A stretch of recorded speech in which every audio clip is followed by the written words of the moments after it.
கல்லூரி மாணவி தூக்கு போட்டு தற்கொலை, போலீசார் விசாரணை. தஞ்சாவூர் மாவட்டம் பாபநாசம் தாலுகா தேவராயன்பேட்டை வெள்ளாளர் தெருவில் வசித்து வருபவர் குமரேசன், வயது 55. இவரது மகள் பிரியதர்சினி, வயது 19.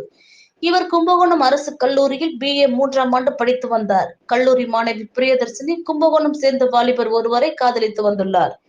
இந்நிலையில் பெற்றோர்கள் படிப்பு முடிந்ததும் திருமணம் செய்து கொள்ளலாம் என கூறி வந்துள்ளனர்.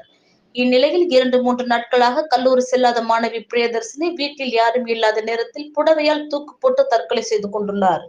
வெளியில் சென்று வீட்டுக்கு வந்த பெற்றோர்கள் மகள் தூக்கு போட்டு தற்கொலை செய்து கொண்டதை பார்த்து அதிர்ச்சியடைந்தனர்.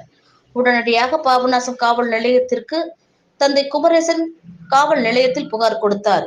இது குறித்து பாபநாசம் போலீஸ் பொறுப்பு இன்ஸ்பெக்டர் மகாலட்சுமி வழக்கு பதிவு செய்து பிரேதத்தை கைப்பற்றி பாபநாசம் அரசு மருத்துவமனைக்கு பரிசோதனைக்கு அனுப்பி வைத்தனர்.